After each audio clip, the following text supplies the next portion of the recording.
Latest in strategic affairs, subscribe to our YouTube channel. Click the bell icon for updates.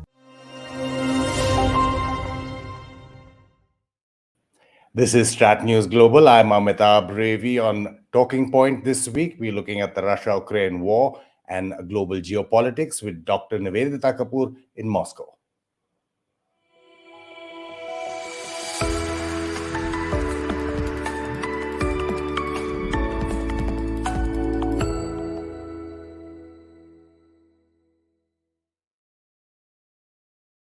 A warm welcome to all our viewers who are joining this live telecast, and a welcome to those viewers who will pick up this stream later on our YouTube channel. We're going live to Moscow, where we have Dr. Nivedita Kapoor. She is a postdoctoral fellow at the International Laboratory on World Order Studies and the New Regionalism Higher School of Economics in Moscow.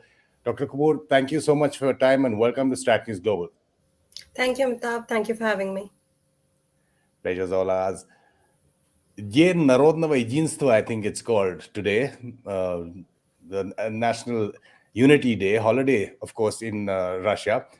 But how united, Dr. Kapoor, is Russia in this war in Ukraine, especially after what President Putin called the first partial mobilization? Thousands of men reportedly tried to flee the country or did flee the country. Yes, this has been a very interesting question for all of us to look at as to how are the people reacting to this war.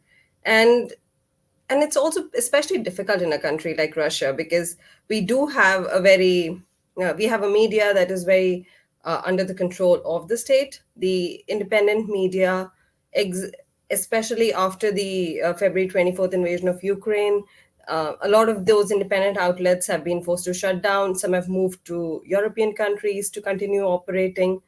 Overall, so this has been a particularly difficult environment for the free press to operate. So the question is, how do we figure out this level of unity, or just simply the reaction of the people? What are they actually thinking?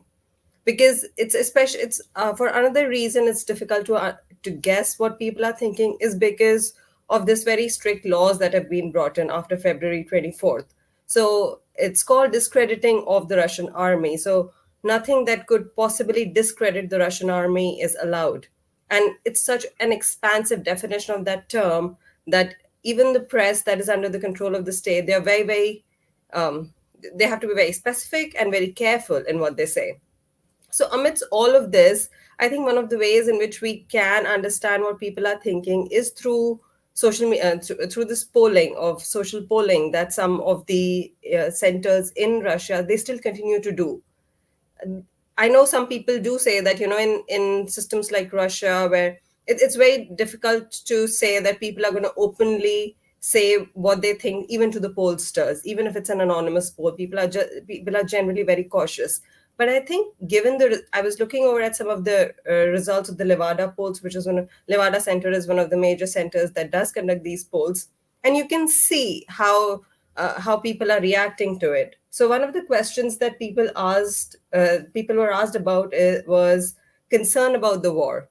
And so in April of 2022, about 46% of Russians said that they were very concerned about the events in Ukraine. But in October, that number has gone up from 46% to 58%. So we can see that people are worried about the situation. I think another question that was very interesting, just to gauge the mood of the people, was to ask about the morale. So people are asked, how are you feeling? So the people who said they were feeling normal, everything was okay. In July, that percentage was at 65%. But in October, it had reached 45%. So it has dropped clearly. In contrast, the number of people saying they're feeling tense, it has gone up from 17% to 32%. So we can see that despite the fact that on the whole, we haven't seen large-scale protests against the war in Russia, even after the announcement of the partial mobilization, we saw a lot of people leave the country. The men of mobilized age, quite a significant number of them did leave the country, but we did not see an organized protest at a large scale. There were some small protests, but then they petered out. So even if we do not see an overt opposition action, which is especially difficult in a society like Russia, where most of the opposition parties, the real opposition parties, their leaders, they are in jail or in their exile.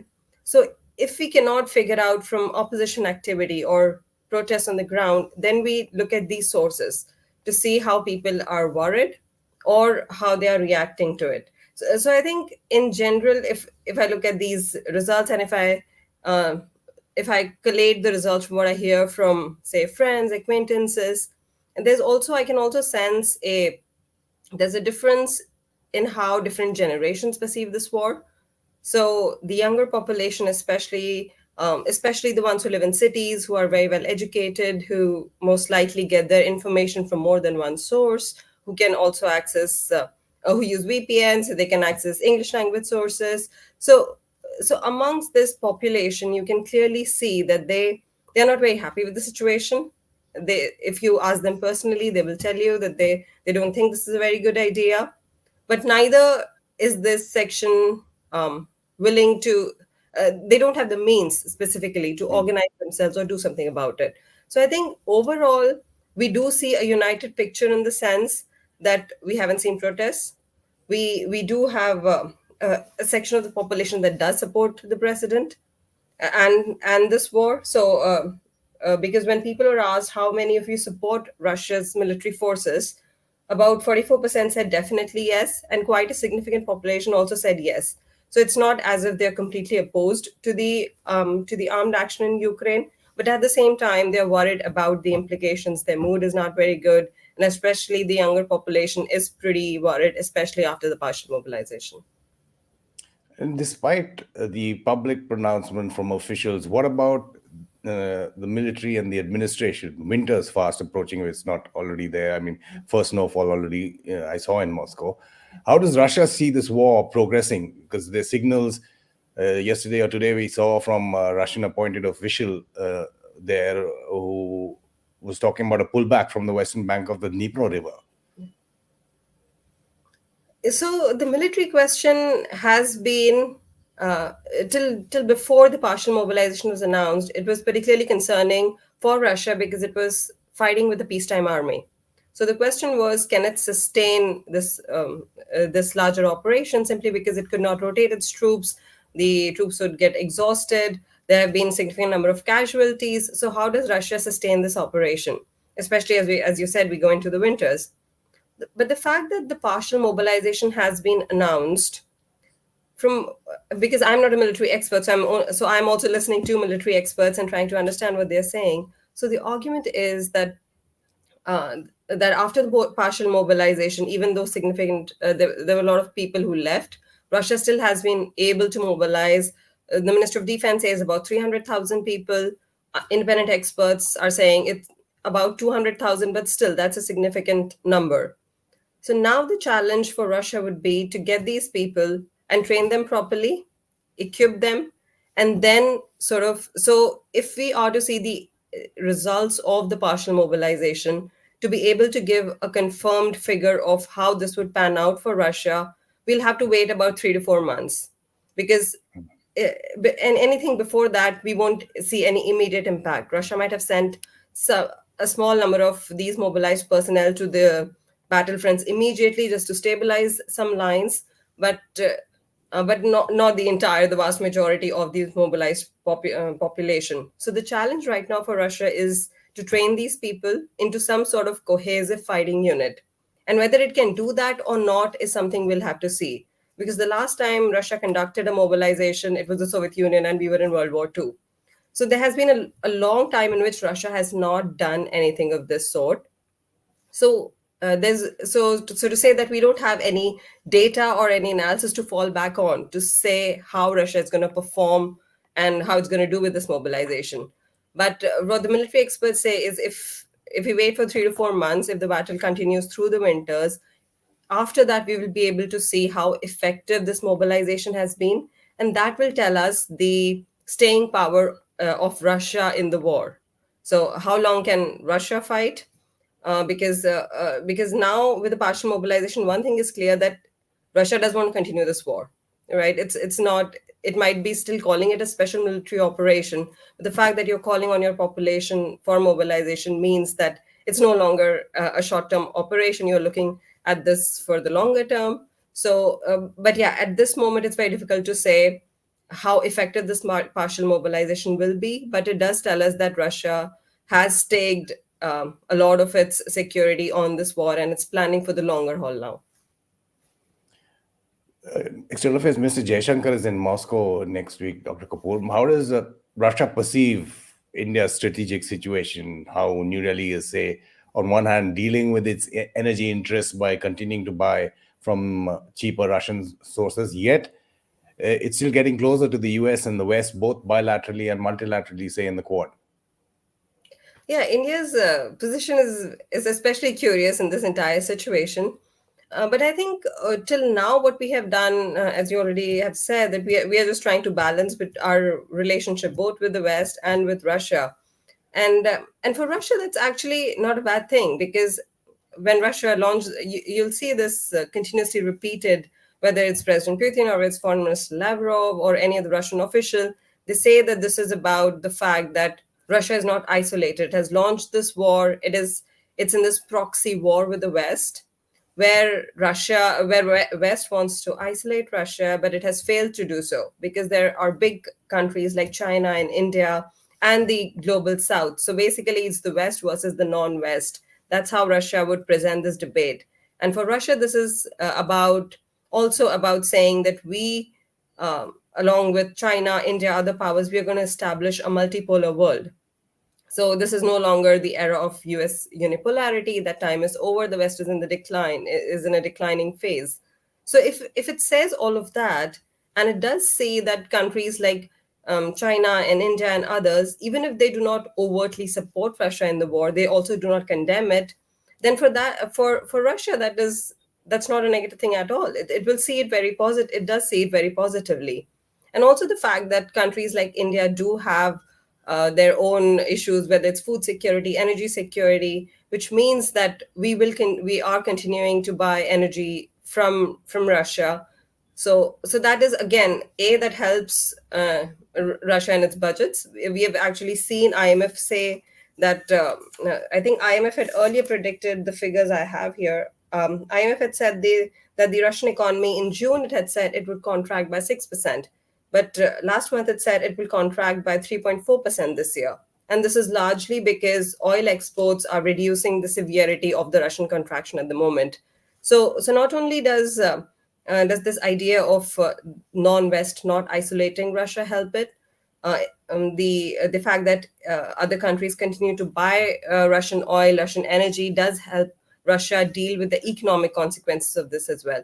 So in that sense, Russia does see India as a continued important partner. We also saw President Putin a few days ago. He was participating in this discussion. It's an annual event at the Waldai Discussion Club, where he again said that India is an important power. It's an independent power. So in the Russian narrative, India is a very useful partner.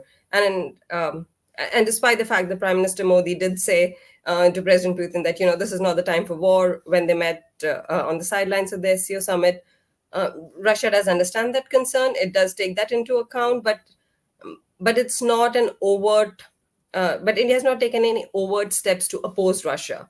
So I think in overall situation, this is, from the Russian viewpoint, this is a positive move.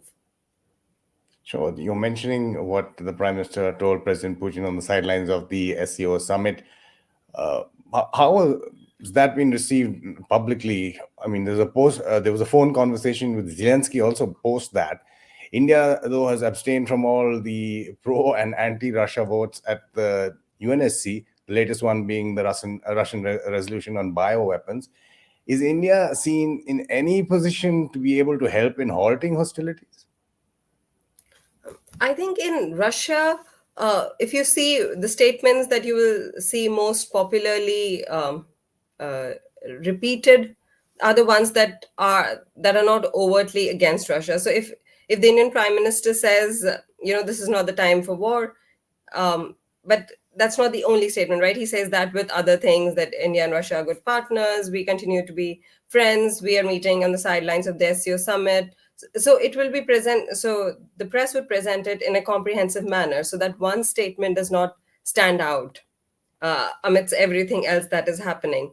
So that is one way in which the any sort of opposition to Russia, especially in the state media, would be presented as in a slightly muted form. It's not like the Indian media would present it, or not how the Western media would present it. So these are different ways in which this is the narrative is sort of built for the Russian public, so to say, and in general also because India's words, even if India has opposed, India has not participated in the UN vote, so that is something that can clearly be presented to the Russian audience as something that India has taken a neutral stance, even if and it has not actively sided with the West on the UN votes. So that is another. It can be presented very easily as a signal that India is presenting a neutral position. But in terms of any appeals to for India to mediate, I don't think I've seen any overt statements to that effect. I think it has always been from the opposite side. The other countries, so it's India keeps saying that we need to follow path of diplomacy. The other countries who keep saying that, but apart from Turkey, we have not seen any country that has actually come out and mediated the process. So I think that is also because I'm not sure how interested India is in this process either at this point. Also because of our balancing strategy, we also want to not antagonize the West. We don't want to antagonize Russia. So that puts us in a very delicate position.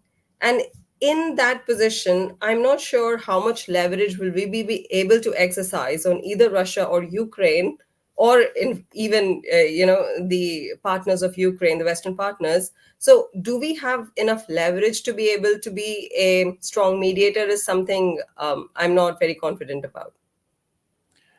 Point.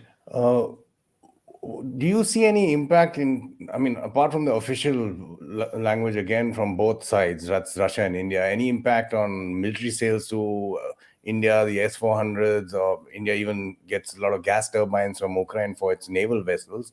And is India seen in official circles as diversifying away from Russia even before the Ukraine war? I think in the trend in Indian defense of India diversifying a bit away from Russia to Western partners, whether it was France, whether it was Israel, I think that was already clear. We have seen about, say, if you look at the decadal data, we will see that the share of Russia has slowly come down, and the share of countries like France and Israel has gone up. So, but what India had been trying to do is what the Prime Minister keeps calling the Atmanirbharta. So we need to make in India our defense manufacturers.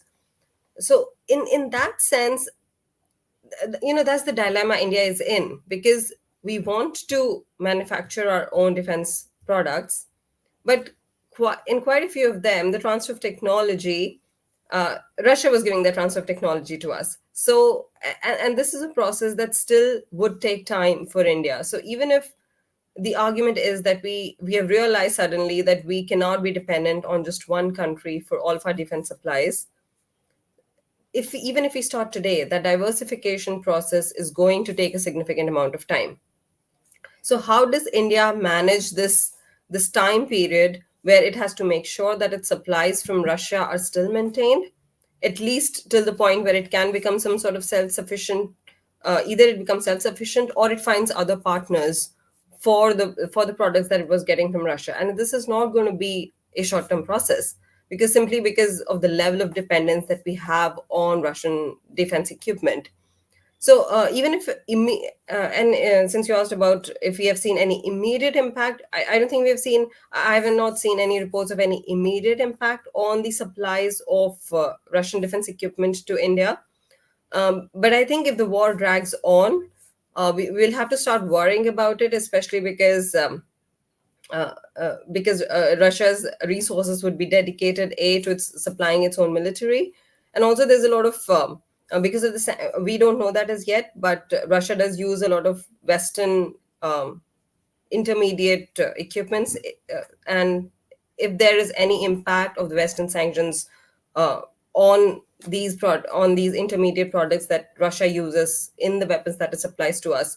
So I've been trying to ask defense experts about this, but I haven't gotten a clear answer on are there any specific impact of these sanctions on Russia's exports to other countries. So I think that will become only clear over a period of time, but immediately we have not seen an impact. Both the Americans and the Ukrainians have shown evidence of what they say are Iran supplying kamikaze drones. There are reports of Chinese drones being modified by the Russians. So how do you assess the Russia-China no limits partnership and some of the other allies? There are reports of ammunition from North Korea as well. And in that light, I just take a question from one of our viewers. No, not this one. I think it was. Give me a second while I find it. Yeah. It is that one, actually. Would Russia be willing to use its relationship with India as a leverage if it finds itself over-dependent on China after the war? So basically looking at how do you see the Russia-China relationship? Yeah, I mean, that's a very good question, actually, because I think that is the question that will be top of the minds of the Indian policymakers as well.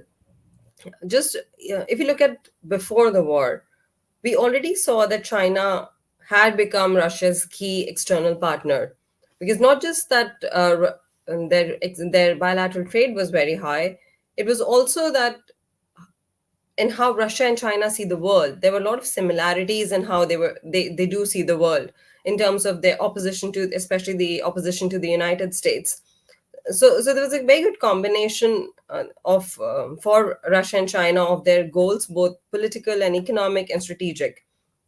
So that relationship was already something that was growing very fast. It has been nurtured through the process started under Gorbachev, and every successive Russian government has nurtured the Russia-China relationship, and today it has reached a level where they call it the no limits partnership. And for India, this is, I think, particularly concerning, because if India does want to balance China, and I think that's one of the reasons why it's getting so close to the United States and other members of the Quad, is because it's really worried about this China threat on its borders. The threat perception is increasing by the day. And India had hoped that Russia would be one of the partners that would continue to help India keep that, especially in the land part of Eurasia. Russia would be India's partner to make sure that China does not become a hegemonic power.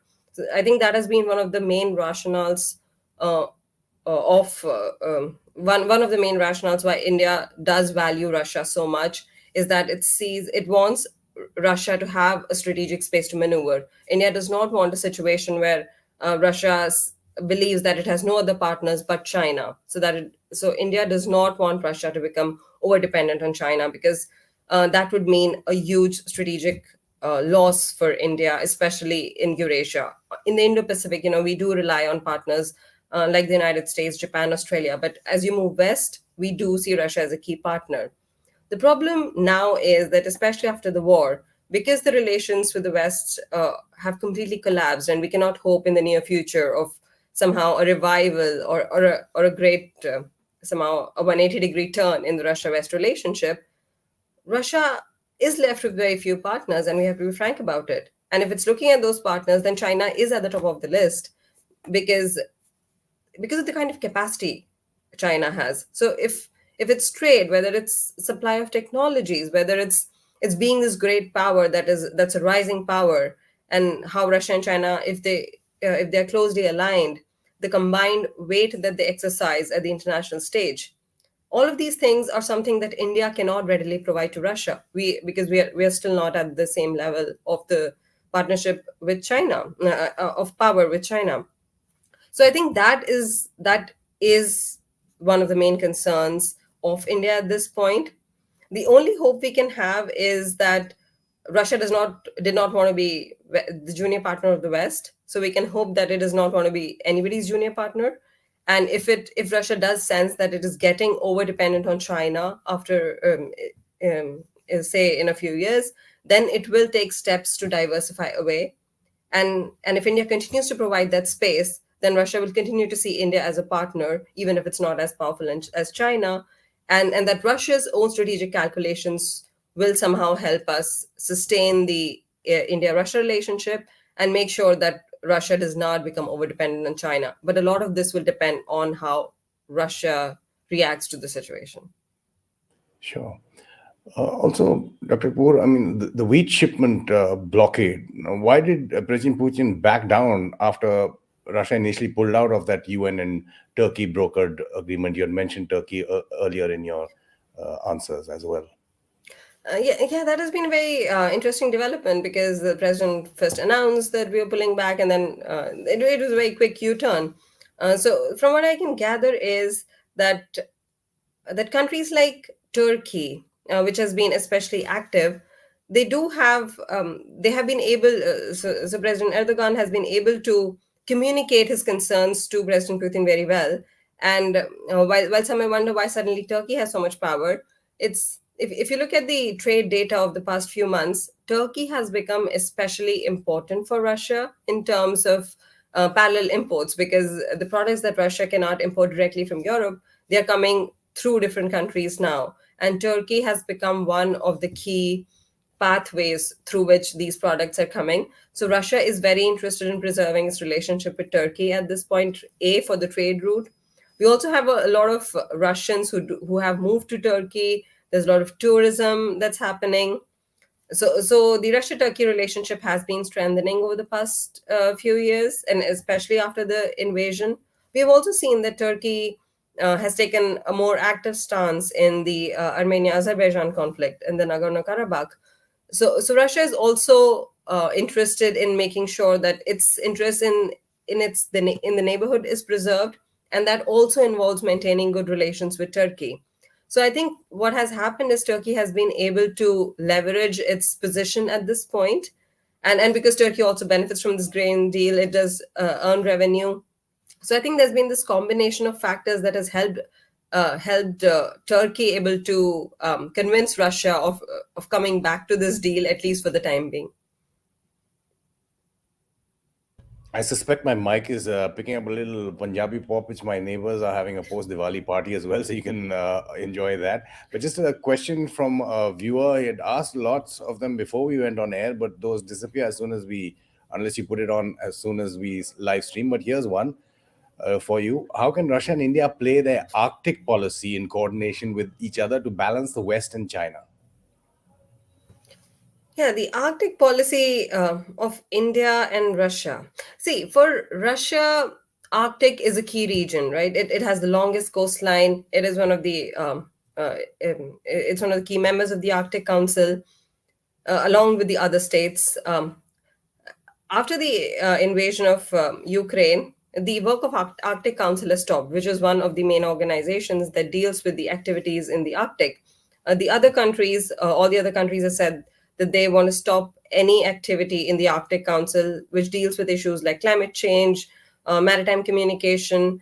So that was one of the key bodies where India is an observer of the Arctic Council. That was one of the key ways where India used to participate in the working of the Arctic. Now that has stopped. So now India has to rely on its bilateral relationships with other countries in this region. The thing is, India is still a very new entrant to the Arctic, so to speak. So our Arctic policy has actually been released only a few months, our Arctic policy. So in January, we saw a draft policy, then that draft policy was modified. So if you look at actually like an institutional structure, India has only now recently realized that it wants to have a proper Arctic policy. And the thing is, even in that policy document, we are focusing on issues like environment, on science, on dealing with climate change, also because these are the areas where we have most of our strengths. So we have been carrying out scientific expeditions in the region. So we can offer that kind of expertise. India has also offered its expertise in space technologies. So all of these areas where India has its strength, it has offered that it can play an important role. But if you think in terms of geopolitics, India has actually not been involved in the strategic game, so to speak, in the Arctic.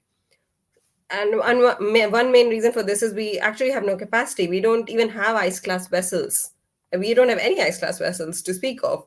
So the point is, even if we do want to somehow become involved in the Arctic, especially in the geopolitical front, we will have to establish our capacity in in that region, and we don't have it.